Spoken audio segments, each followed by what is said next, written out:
The things we'll need for our captured Northern Lights potion is 1 glass bottle, and I picked this one up at Hobby Lobby.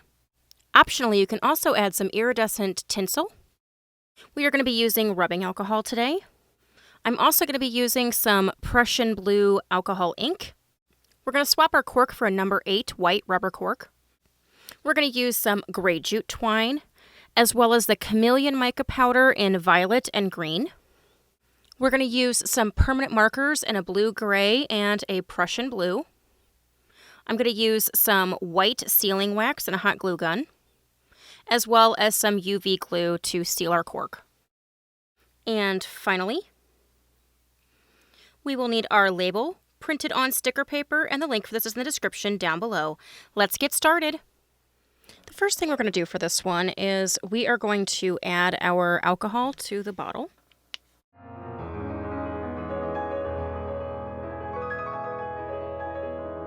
And once we have our alcohol in here, we are going to add our alcohol ink. Now, this is the kind that you can get at Hobby Lobby, and they used to carry it by the other alcohol inks in the scrapbooking section, by where the Tim Holtz inks are and things like that. But now they are in the fine arts section, and they're only like $3.50 or $3.99 or something, so they're a really good deal, and they work really well. So again, this is the Prussian blue, and we're going to do about 10 drops of this today. And we're going to stir this up.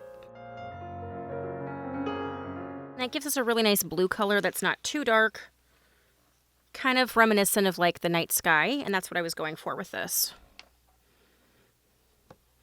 Alternatively, you could use some blue food coloring. I did pick up some like navy blue food coloring if you wanted to use distilled water and a tiny touch of glycerin or a little bit of alcohol, but ultimately, at the end of the day, alcohol is still my preferred method for making potions for the base. So the alcohol ink works great. Now, I filled this all the way up, so before I add my mica, we're going to pour some of this off.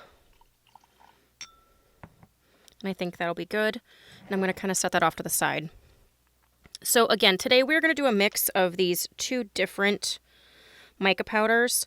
These are, again, the Chameleon set, and this is the violet, which I know doesn't look very violet, but the shimmer is kind of a purpley violet color, so that's why this one's violet.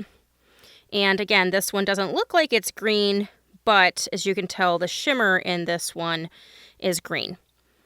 So the look I was going for with this was like the classic Northern Lights colors. So when the Northern Lights are happening, it's greens and purples, and it's just shimmery and pretty. So that's what I was going for. I wanted it to look like a plain night sky when it settles, and then when it is shaken, give you that Northern Lights look. So I'm first going to add a pretty decent helping of the violet, and we'll mix that in. And as you can see right now, we get this really pretty like tealy blue color with a little bit of a green hint, but trust me, you will get a little bit of a purple cast. And the green is going to help with that because the base of this is a red. So again, it's going to bring out more of those purples.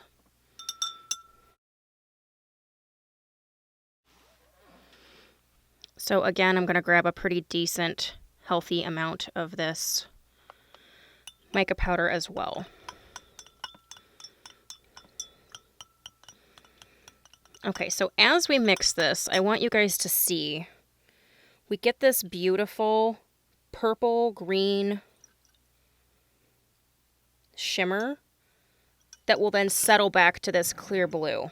And I really think that this just kind of encapsulates the colors and the essence of the Northern Lights. So that should be enough mica powder. When we put it in the full jar, we'll see if we need to add any more, but I think we should be good.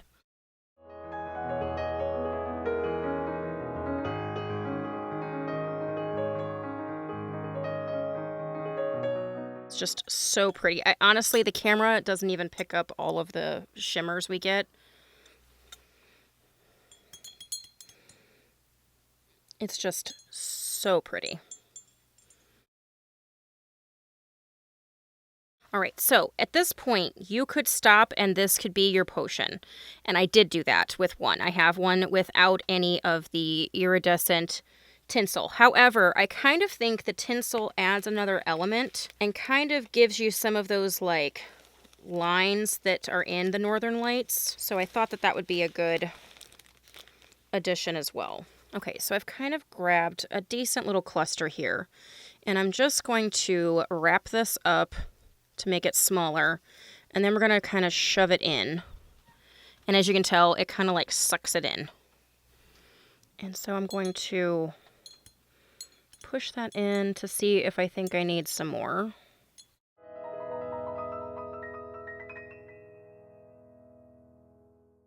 And I do think a little wouldn't hurt. We used this same kind of tinsel in some jellyfish ornaments we made years ago. I'll try to put a card up above to that one. And these look so cool as the little stingers that come off of the jellyfish.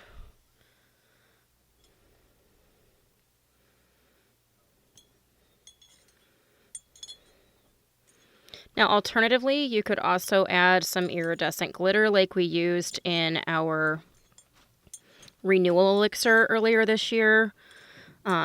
Anything. Or like I said, you could do it without these, but I just thought this would kind of add a little bit of a iridescent quality and some of those little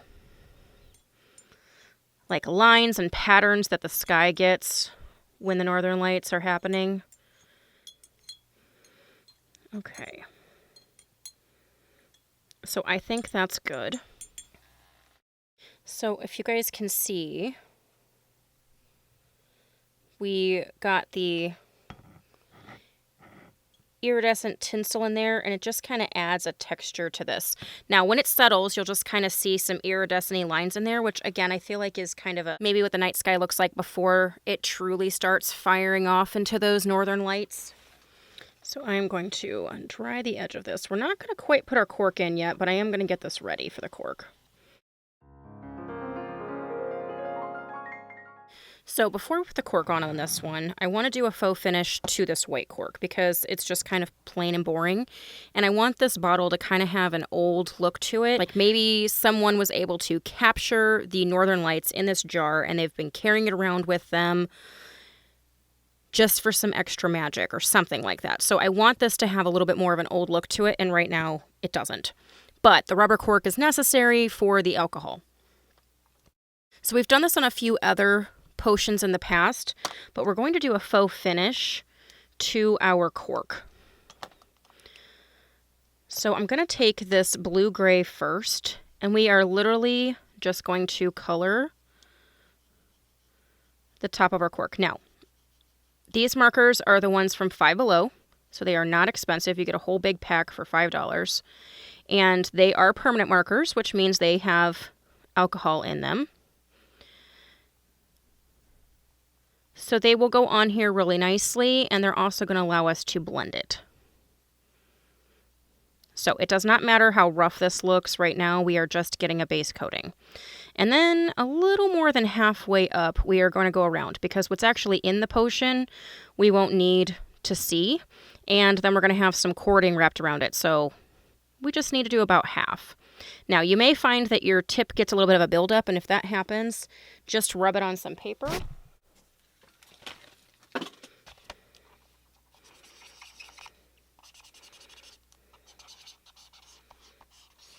And it'll clean that right off so that we can continue.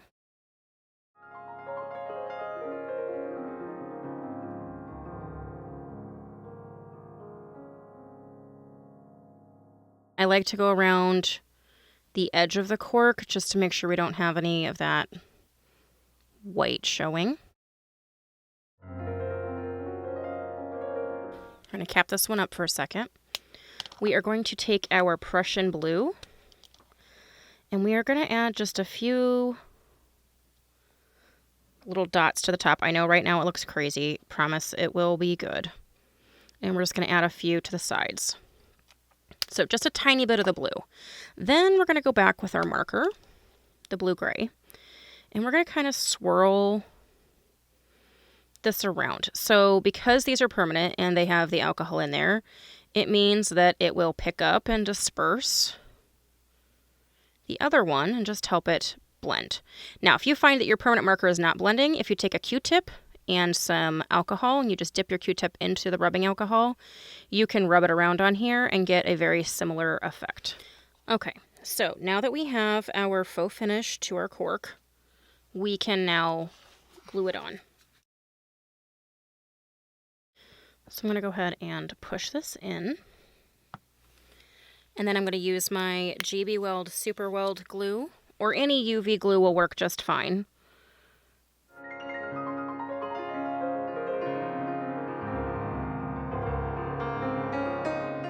I'm going to push down and hold our UV light around to allow it to cure.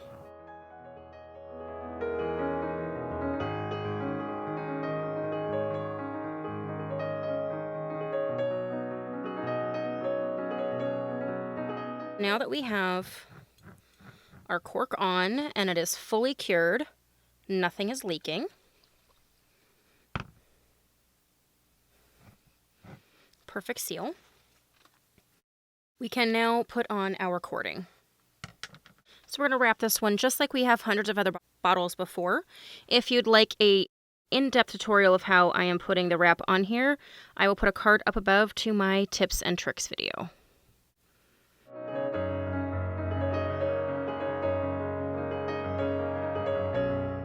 All right, now that our cording is on, we are going to do some drips. So I just want to do some of these pearlized white sealing wax drips along the top edge here so that it just kind of looks like we sealed it up. Now, I hate this hot glue gun. I do not recommend this hot glue gun, but it's what I had on hand because I don't like to do multiple colors in the same hot glue gun because I feel like you waste a lot of the wax or the hot glue. I highly recommend the Gorilla Glue hot glue guns as well as Surebonder. But if you have to in a pinch, this is like a cheapy one from Michael's or Hobby Lobby, one of the two. It will work. It's just not my favorite. You don't get the same control, same heat. It'll do the job, but not as effectively or easily.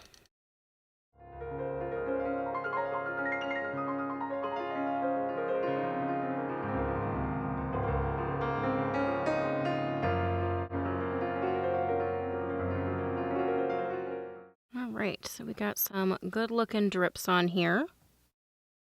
I think that works well. And now we can do our tag. Okay, so again, for this one, I wanted to kind of have an aged look. So this is actually an old illustration that was in the public domain from, I want to say it was the 1800s or 1700s. I did modify it slightly. I changed the color, all kinds of stuff.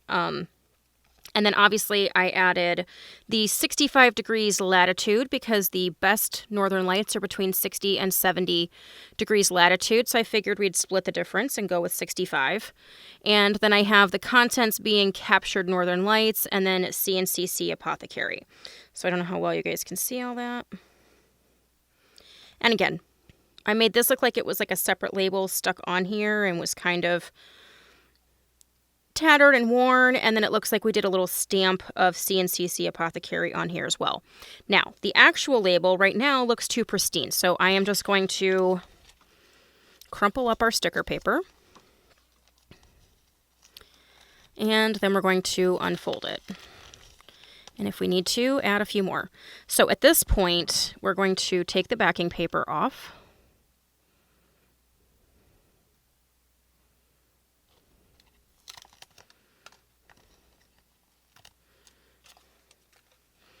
And we're going to put this on our jar. And if it's not perfectly straight, sometimes with these where we're trying to make it look aged, I actually think that sometimes helps. But I want it to be somewhat straight. And with the little wrinkles and bubbles, you know, you're going to get a little bit of that as well. Okay, so then we are going to smooth it down.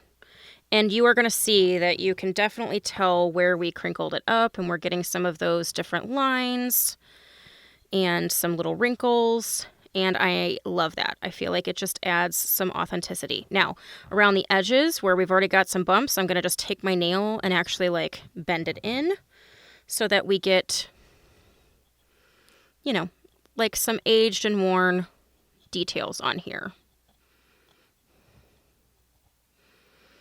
Kind of push up if you need to kind of add some little divots and texture.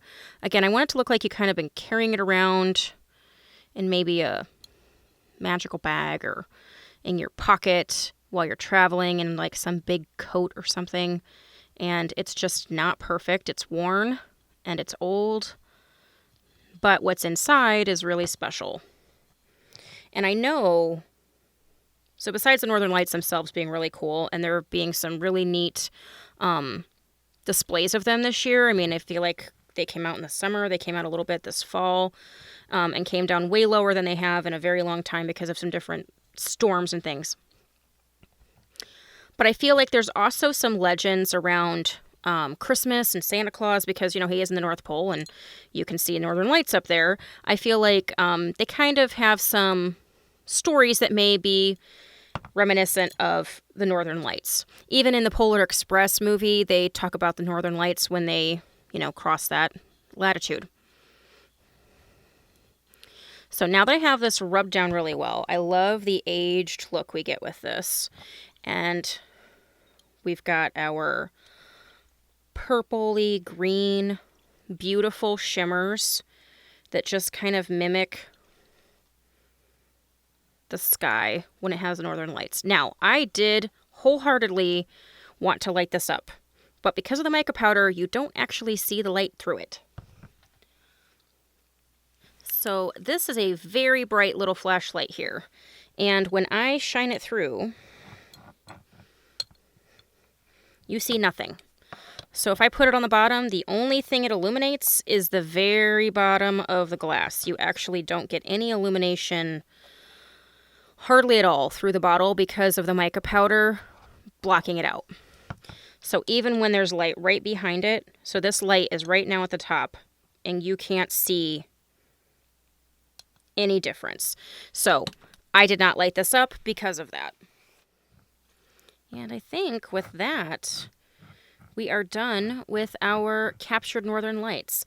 Now, like I said, you could make this without the iridescent tinsel in there, and I did do that. So I have a bottle here, and as you can see, this one has fully settled and has none of the tinsel in there. But when we shake it up, we again get our beautiful Northern Lights.